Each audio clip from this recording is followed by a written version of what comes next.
sa destinée. Paul ne savait pas qu'il est en train de courir un risque de combattre Dieu. Et sur le chemin de Damas, ils étaient plusieurs. La Bible nous dit que c'était autour de midi. Environ midi. En plein soleil. Et il y a une lumière éclatante qui est descendue du ciel et qui a frappé le sol. La Bible nous dit, sur place, ses yeux furent aveuglés. Et Saul tombe. Il entend une voix qui lui dit, Saul, Saul, pourquoi me persécutes-tu? Ça sont des paroles d'assurance qui peuvent rassurer tout enfant de Dieu. Parce que la voix pourrait dire, Saul, Saul, pourquoi persécutes-tu mon église? Pourquoi persécutes-tu mon peuple? Mais la voix lui dit, Saul, Saul, pourquoi me persécutes-tu? Ici, le Seigneur est en train d'expliquer à Saul, tu ne persécutes pas un homme, tu ne persécutes pas une doctrine, mais tu es en train de persécuter le Seigneur Jésus lui-même. Qui veut dire tout simplement, toi qui acceptes Jésus, toi qui prêches Jésus, toi qui enseignes la sainte doctrine, toi qui fais partie du corps de Christ, celui qui te touche, il touche au Seigneur. Celui qui te persécute, persécute le Seigneur. Il dit que ce serait dur de régimer contre les aiguillons. Il dit, qui es-tu, Seigneur? C'est-à-dire que le Seigneur a de démontrer quelque chose de fort qui se passe dans le processus du fonctionnement même du corps. La tête commande tous les corps. Vous êtes d'accord avec moi? Amen. Le membre du corps obéisse à la tête. Et la Bible va plus loin. Quand nous lisons les Colossiens chapitre 1er, le verset 18, on dit que Christ Jésus, lui, il est la tête du corps. Et dans Ephésiens chapitre 5, le verset 23, il dit, nous sommes ses membres. C'est-à-dire que Christ, il est la tête, et nous sommes les membres du corps. Mais quand tu prends même ta main, tu tapes à l'un des membres, automatiquement, tous les corps se sont concernés dans cette affaire. Si le doigt est blessé, la douleur passe dans tous les corps. Et tous les corps sont la douleur.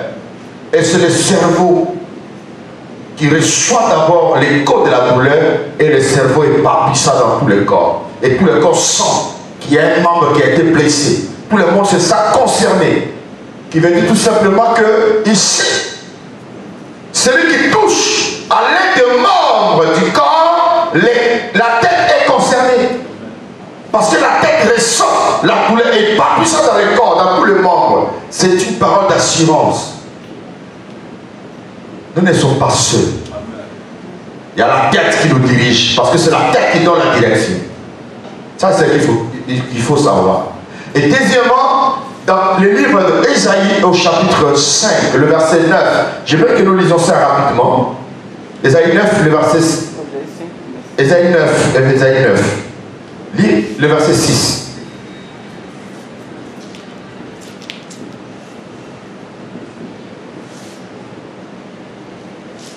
Ésaïe 9, le verset 6.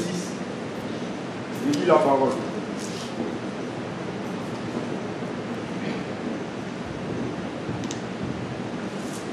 Car un enfant nous est né, un fils nous est donné, et la domination reposera sur son épaule.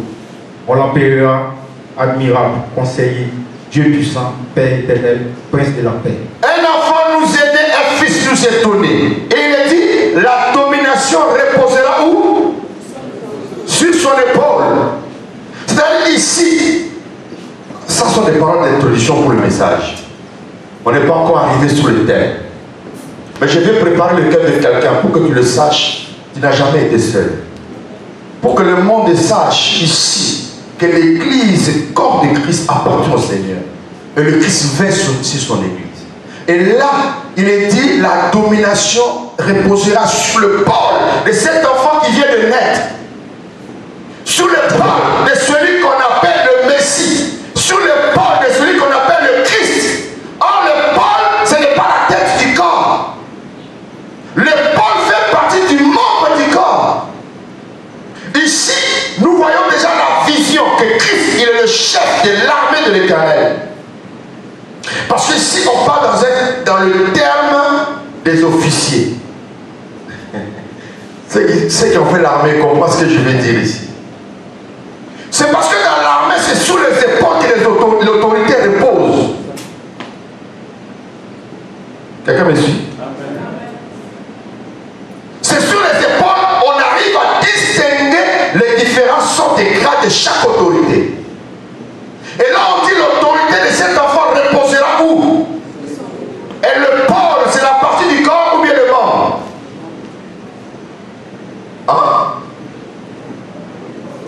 C'est une question que je me pose, non? Ça fait partie du corps. C'est le membre du corps. Mais ce n'est pas la tête. Ça veut dire la tête qui donne l'autorité à qui? À l'épaule. À l'épaule. L'épaule c'est qui? C'est le corps, c'est le membre. Ça veut dire le Christ Jésus donne l'autorité aux membres du corps. Il dit c'est à vous, je vous donne l'autorité, c'est vous, vous allez gouverner, c'est vous allez régner. Voilà pourquoi il dit je vous donne le pouvoir de marcher sur toute puissance de l'ennemi. Ne soyez pas étonné quand tu approches, les démons crient parce qu'ils voient l'autorité en toi. Amen. On se comprend un peu? Quand un lieutenant, un sous-lieutenant approche, un sous-lieutenant approche un lieutenant, c'est ça non? Il fait comment devant lui? Mais pourquoi? À cause de son autorité. Et c'est combien de fois les démons te saluent quand tu passes? C'est parce que tu es membre de son corps. Il dit l'autorité reposera sur son épaule. Et nous sommes l'épaule. Nous sommes le membre. Et quand nous marchons avec Christ, Christ est la tête qui nous quitte. Et les démons se soumettent. Quand le lieutenant voit le capitaine, il salue. Et quand il marche, il regarde ici, tu vois leur autorité. Et quand nous marchons, les démons voient, ils savent qui tu es. Comme il pourrait le dire, oh, cette fille de Séva, je ne connais pas, je sais qui est Jésus. Mais vous qui êtes? Je regarde, je ne vois pas l'autorité sur vos épaules. Cela veut dire que Paul, en touchant l'église de Dieu, il touchait directement le Christ Jésus. Parce que les membres, il fait partie de son corps. Et lui, il est la tête, c'est lui qui dirige son église. Oh, chef, vous voyez ça?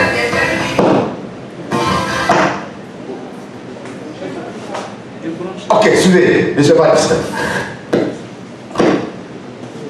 Tu relis le verset 6, acte 9.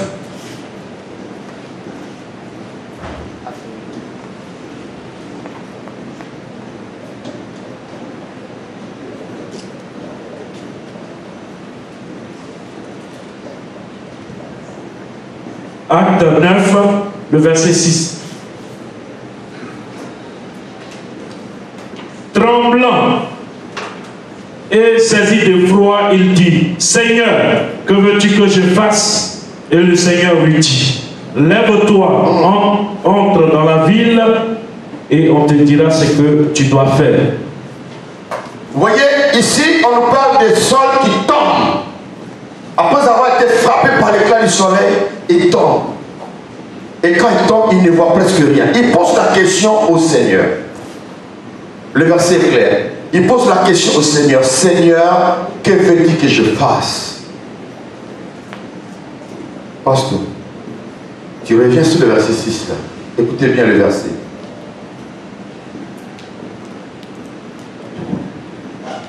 Le verset 6. Tremblant et saisi d'effroi, et il dit, Seigneur, que veux-tu que je fasse? La question a été posée à qui? Au Seigneur. Seul n'a pas posé la question à qui que ce soit. Il n'a pas posé la question à quelqu'un d'autre. Il a posé la question au Seigneur. Mais écoute la réponse du Seigneur. Et le Seigneur lui dit, lève-toi, entre dans la ville. Et on te dira ce que tu dois faire. Dans la ville, on te dira ce que tu dois faire. Alléluia. Est-ce que le Seigneur a répondu à cette question? Ah? Que dois-je faire?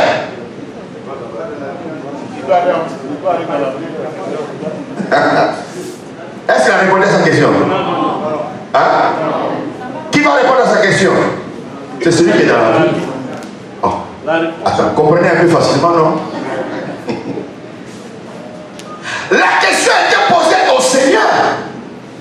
Mais lui, il ne répond pas.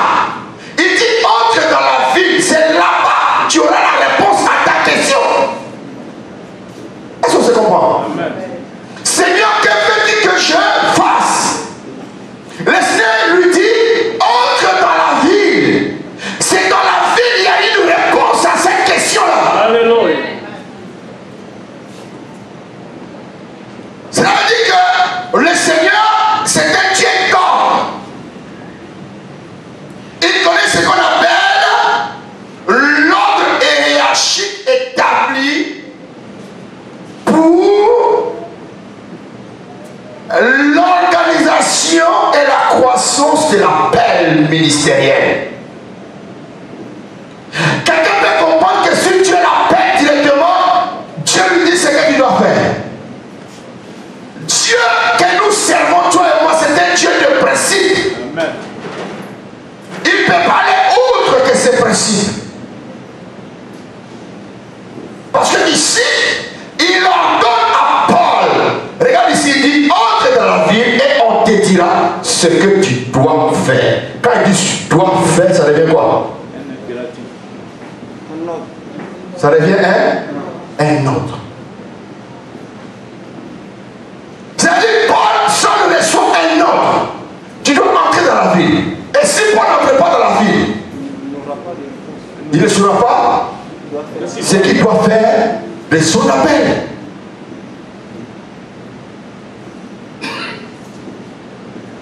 Qui avec moi, je dois rentrer dans la ville. C'est dans la ville que je saurai ce que je dois faire.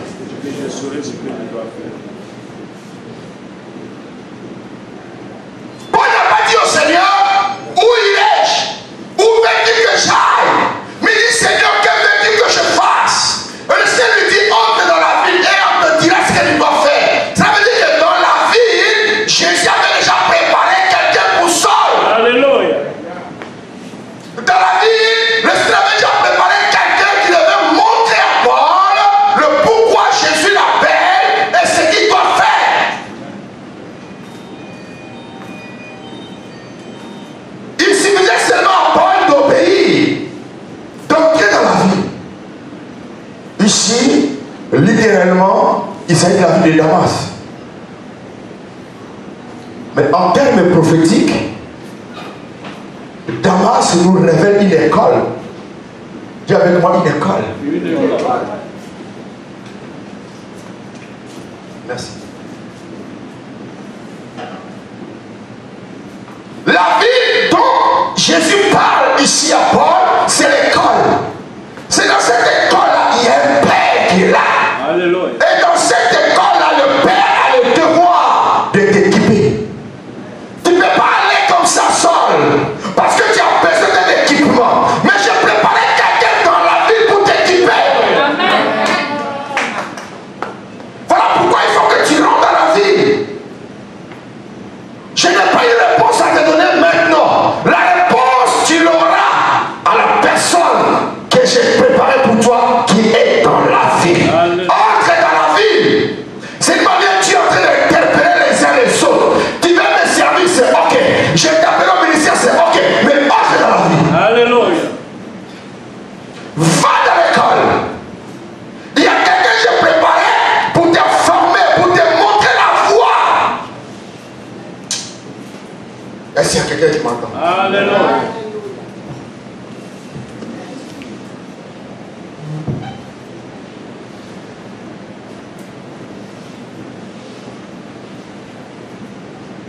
Regardez bien. Seul, malgré qu'il ne voyait pas, mais il est entré dans la vie. Comment quelqu'un qui ne voit pas, il saura qu'il voilà l'homme qui est venu, que je dois rencontrer. Mais regarde tout un mystère. Dieu va maintenant se révéler à Ananias.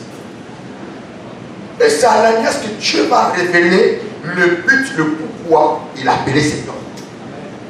Il n'a rien dit à Saul, rien. Mais c'est à Ananias que Dieu va révéler cela. Il y a à partir du verset 9, voir.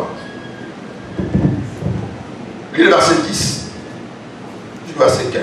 Acte 9 à partir du verset 10. Or, il y avait à Damas un disciple nommé Ananias. Le Seigneur lui dit dans une vision, Ananias, il répondit, me voici Seigneur. Et le Seigneur lui dit, lève-toi, va dans la rue qu'on appelle la droite et cherche dans la maison de Judas un nommé Saul de Tarse. Car il prie et il a vu en vision un homme du nom d'Ananias qui entrait et qui lui imposait les mains. C'est-à-dire, Saul lui-même, il voit déjà dans la vision un homme au nom d'Ananias qui entrait et lui imposait les mains.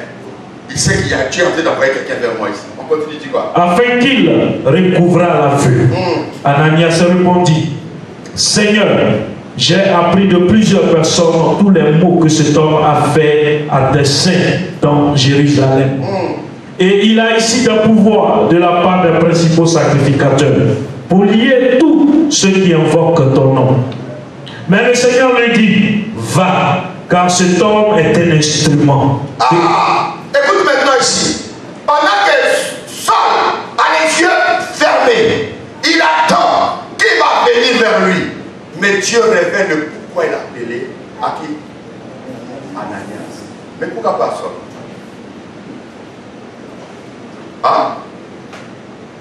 Dieu, c'est un Dieu de principe. Quand il t'appelle, il va disposer quelqu'un dans ton chemin pour te montrer le chemin. Pour te dire ce que tu dois faire dans le ministère. On ne se lève pas comme ça pour commencer. Non, c'est hier on s'est trompé. On se disait que non, moi les Saint-Esprit vont m'enseigner, les Saint-Esprit vont m'orienter. Non, nous n'arrivons pas à différencier les choses. Je vais vous démontrer ça tout à l'heure dans ce passage. Parce que Dieu, en parlant des sols, il parle en même temps de deux écoles. Là. Regarde bien, il dit, Dieu. Au verset toujours 15. Oui. Est un instrument que j'ai choisi. C'est un instrument que j'ai choisi pour porter mon nom devant les nations. Dieu révèle à Ananias la mission de Paul. Il dit, lui cet homme-là, tu lui diras, il va aller devant les nations. Je n'ai pas fait apôtre des Juifs. Lui, il va aller chez les nations. C'est toi qui vas lui montrer cette voie-là. Parce que lui, il ne sait pas. Il faut lui enseigner comment il va aller chez les nations. Comment il va se comporter chez les nations. D'abord, il va aller chez les nations. Après, chez les nations, quoi? Deux. Le roi. Devant les rois. Devant les rois. Et devant les fils d'Israël. Israël. Quand il va arriver à Israël, ils vont même refuser son message, excepté ceux qui ont été destinés pour le salut. Au cas contraire, c'est Israël même qui va les prendre et les livrer à la mort. La vie doit commencer chez les nations. C'est Ananias qui a reçu la révélation. Maintenant, écoute bien. Ça, c'est l'école. Suis-moi. Il y a deux différentes sortes d'écoles dans le processus de la vocation céleste. Il y a l'école des hommes, où Dieu dispose un père à ta disposition pour te montrer le chemin, pour te guider. On est d'accord? Le deuxième, il y a ce qu'on appelle l'école de Dieu, ou alors l'école du Saint-Esprit. Il y a avec moi l'école du Saint-Esprit. Regarde le verset 16, c'est le deuxième école. Il dit quoi le verset 16? Au verset 16. Et je lui montrerai tout ce qu'il doit souffrir pour mon nom. Ça, c'est la part de Dieu maintenant, c'est son école. Ça dit, si toi, Ananias, tu finis ta part, maintenant, moi, Dieu, je lui montrerai comment il va souffrir à cause de moi. L'école du Saint-Esprit et l'école de l'homme. Quelle est l'école la plus difficile? L'école du Saint-Esprit. Regarde bien, il dit là ce que tu dois faire. Ça, c'est l'école des hommes. Maintenant, quand le Saint-Esprit dit, je lui montrerai comment il va souffrir. Les dévoués, c'est qui va dire. Deuxième école. Hein? Deuxième école, c'est pas du connais pas. C'est-à-dire l'école du Saint-Esprit vient après à la deuxième position. Et cette école d'homme s'apprend à faire. C'est-à-dire tu finis, oui. Parce que le Père doit maintenant te laisser avec le Saint-Esprit. Tu dois rentrer maintenant dans l'école. Le Saint-Esprit va te montrer comment on souffre dans l'école. Amen. Aïe, dis avec moi, aïe. Tu entends parler, hein, mais tu ne connais pas. Si quelqu'un se presse, tu dis non, Dieu m'a appelé, il faut le laisser. Dieu ne se presse pas. Parce que si tu as loupé l'école des hommes, le Saint-Esprit t'attend. Parce que le Saint-Esprit, lui, dans son école, c'est lui qui soulève des tempêtes et des flots. C'est lui qui saisit des persécutions, des tribulations. On l'accouchement. C'est ainsi que l'Église qui doit comprendre une chose. Chaque homme qui a reçu l'appel de Dieu pour le servir, il doit aller dans la vie. Va dans l'école. C'est là-bas qu'on doit t'enseigner. Parce qu'il y a d'autres personnes qui sont ignorantes, qui ignorent ces choses. Ils disent non, le Saint-Esprit c'est mon enseignant. C'est le temps de connaître son travail. Il est plus dangereux que l'enseignant lui-même. Lui, il a arrêté quoi. Tu le vois comme ça, il est plus dangereux. Parce que lui, son école, ça ne finit pas. Ça ne finit pas. Lui, il va jusqu'à la mort. Si elle a l'enlèvement, gloire à Dieu. C'est ainsi que Jésus dit, allez, faites de toutes les nations des disciples. Enseignez-les. Enseignez-les. Quand tu as reçu un appel, tu as besoin d'enseignement. C'est l'enseignement qui va t'équiper. Parce que dans le ministère, nous avons aujourd'hui des personnes qui fatiguent les corps de Christ, qui fatiguent le peuple de Dieu. Pourquoi? Parce que nous avons trois types de serviteurs. Nous avons le premier type de serviteurs, les serviteurs mal équipés. Dis avec moi, mal équipés. Mal équipés, est-ce qu'ils ne sont pas équipés? Mais l'équipement qu'ils ont là, ça ne correspond pas au combat même. C'est un mauvais équipement. C'est eux-là qui fatiguent les corps de Christ. C'est-à-dire qu'ils font des choses qui n'ont rien à voir avec les Écritures. Imaginez-vous, Saul quitte le judaïsme. Parce qu'il était dans le judaïsme. On est d'accord? Il persécutait l'église de Christ parce que l'église de Christ ne croyait pas au judaïsme et combattait la loi de Moïse. Il fallait l'exterminer. Détruire toute cette doctrine-là, détruire tous ces croyants-là. Mais là, on prend ces gens d'hommes et puis on l'envoie directement, on l'envoie en mission. Hein? Il va aller prêcher les sacerdotes de Moïse là-bas. Israël même a dit, écoutez, je sais que Jésus-Christ est vivant, vous l'avez accepté, mais n'oubliez pas Moïse. Vous devez vous circoncis. N'oubliez pas les fêtes. Mais il a failli qu'il rentre dans la ville. Ne l'a pas honte, entre dans la ville. C'est là-bas on te dira ce que tu dois et ce que tu ne dois pas. C'est là-bas on doit te faire comprendre que non, mon frère, à l'heure où nous parlons, les sacerdoces a changé. Hier, tu as prêché Moïse. Il était le prophète majeur de son temps. Mais maintenant, nous prêchons Jésus. C'est lui le prophète majeur de notre temps. Il n'y en a pas deux, il y en a pas. La Bible dit, hier, il nous a parlé par le prophète. Mais aujourd'hui, Dieu nous parle par le Fils. Et le Fils s'est fait révéler par les 5 ministères. Mais il faut que tu sois enseigné. Parce que si ça n'était pas enseigné, il allait s'élever pour dire à tout le monde, allez, circoncisez-vous d'abord. Tu acceptes Jésus, tu fais la circoncision.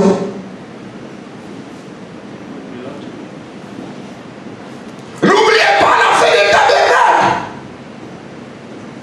N'oubliez pas le jour où le Saint-Esprit est descendu dans Pentecôte, on doit la fêter. Mais il y a des gens qui sont malades. Vous lisez la Bible comment? Vous lisez ça droit comme ça, bien vous renverser. Quand tu prends Actes des Apôtres chapitre 2, il est écrit le jour de la Pentecôte. Ils étaient tous réunis dans le même heure. Il y a un vent impétueux. C'était le jour de la Pentecôte. Ça veut dire que ce n'est pas le jour que le Saint-Esprit est descendu que la Pentecôte a commencé. Non, ça a existé. Le Saint-Esprit est descendu le jour de la Pentecôte qui existait déjà. Pourquoi on ne comprend pas ça bien? Vous lisez la Bible là. Lisez pas en anglais. Lisez les Écritures. Le Saint-Esprit est venu et descendu le jour de la Pentecôte qui existait déjà. Ça dit que la Pentecôte demeure toujours une fête juive. Elle n'a jamais été une fête chrétienne. Non. Parce que les Juifs, la Pentecôte était pour eux la fête de la moisson. Et c'est le même jour que les Juifs actuels célèbrent la descente de la Torah. Voilà. Et ils célèbrent ça. Ça, c'est les Juifs. Mais nous, là, frère, il y a un verset qui te demande de fêter la Pentecôte. Si cela était vraiment vrai, les Écritures allaient dire comment on devait la fêter, non? Là, c'est pas c'est compliqué, là. Vous verrez que les gens sont dans la confusion le jour de la Pentecôte. Comment expliquer la fête de Pentecôte comme tu dimanche? Vous n'avez pas de discernement. Attends, tu le dimanche. Or, le dimanche, c'est le jour de Dieu soleil. Les apôtres de Jésus servissaient les dimanches parce que c'était le jour de la résurrection de Christ. Mais eux, ils fêtent Pentecôte, ça tombe sur dimanche, une fois par an. Et ces jours-là, il faut voir dans les églises, les gens sont bousculés. Il fait forcément parler à l'âme. C'est comme si ça a été recommandé comme ça. Que ces jours-là parlaient tout le temps.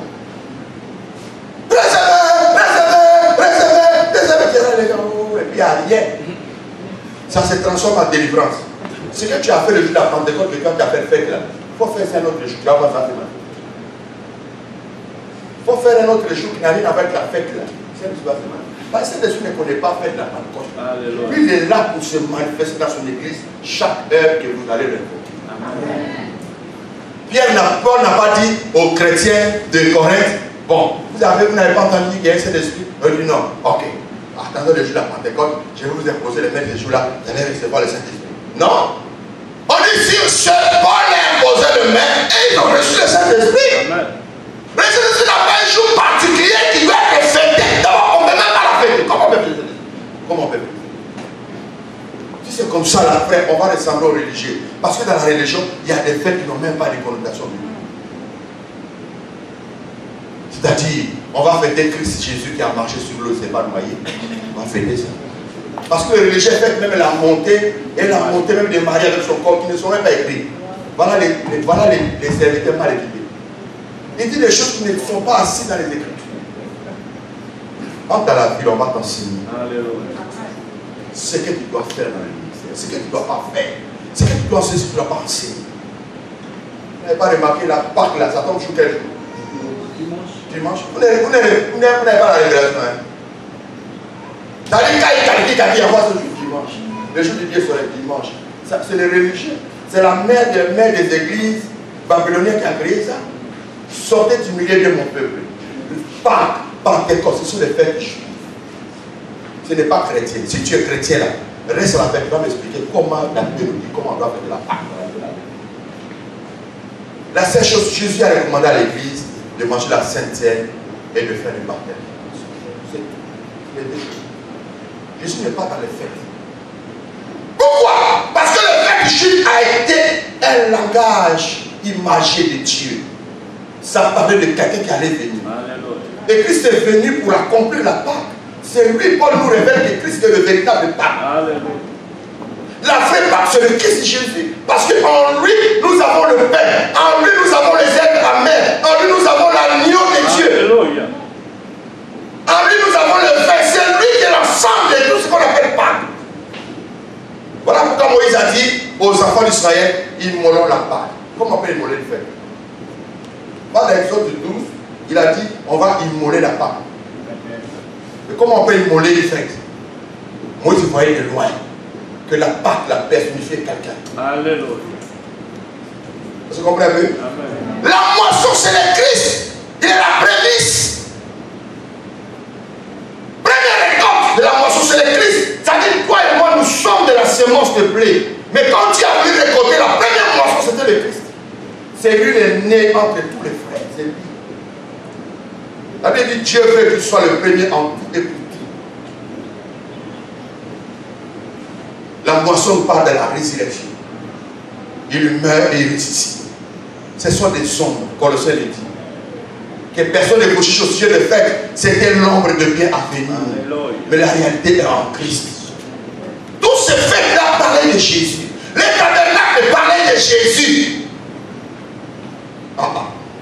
Ne soyez pas étonnés. Si demain, un pasteur te dit qu'il faut faire hôtel, et on va prier pour ta situation, on fait ça comment? Sur les écritures, hôtel.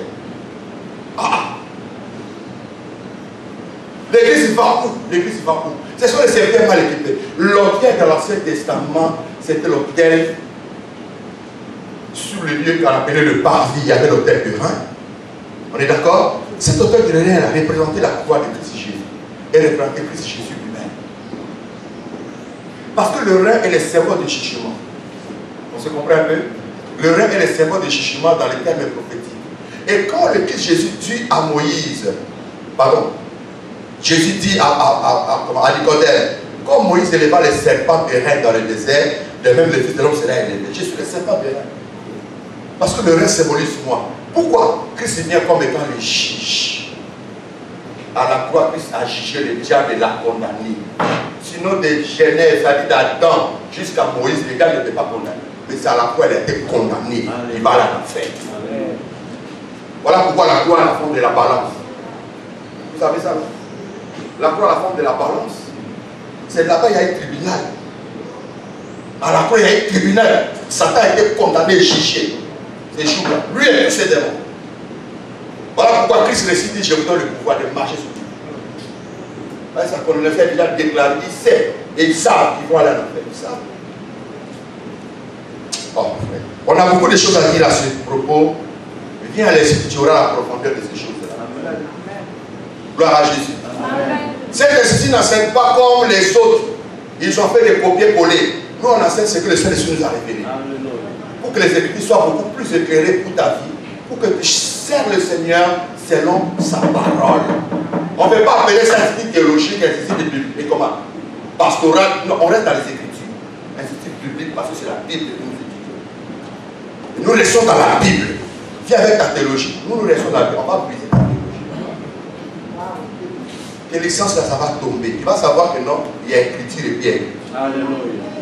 Ça se passe ici. Rentre dans la vie. Pourquoi? Parce que c'est le Père qui doit équiper le Fils. C'est quand tu rentres dans la vie, il va t'équiper. Et quand tu es prêt, tu laisses la vie du Saint-Esprit. Alléluia. Et le Saint-Esprit, j'ai fini mon travail, maintenant prends l'homme là. Waouh! Est-ce que vous savez, quand Dieu a inspiré David la royauté, il est passé par le Père. Le Père était assis à la maison. Ses frères étaient assis à la maison. Il dit à David, va dans le champ. Tu dois veiller sur le tout. Le Père voyait de loin. Parce que le Père, le formateur, va toujours loin. C'est que le Fils ne voit pas. Il voit. Il dit, va dans le champ. Le Père savait que cet enfant, c'est un guerrier. Mais je dois le préparer. Quand il envoyait devant les loups, devant les lions, le Père voyait les lions et les loups, ce sont les Philistins. Tu dois finir avec eux, mais je dois te préparer. Rentre dans la ville. Il dit à David, tu vas. C'est vrai avec Père, il reste à la maison pour laisser la lui va. C'est ça. Et quand le Père te parle et qu'il se dit obéis au Père, tu seras comme le Père. Parce que le Père va se calmer à toi. Et lui, il a obéi, il est parti. Il était seul, comme les ours et les lions. Quand il est fait, le Père dit que c'est pas comme ça. Voilà comment il va faire. Pour la première fois, je vois David. Quand tu lis les Écritures, les lions viennent arracher la brebis.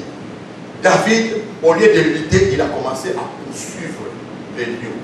Il court. Voilà les lions. Voilà David. Il court. Voilà David vient devant les lions. Il s'arrête. Il dit comment? Il arrache la brebis dans sa queue. C'est le Père qui lui a dit. Et quand il a arraché net, il tue les lions. Il regarde à mes affaires de mal. Le Père sait que oui, le Fils est maintenant prêt. Je sais pas maintenant tu es prêt. Ok, deuxième. Va voir tes frères qui sont dans les champs de bataille.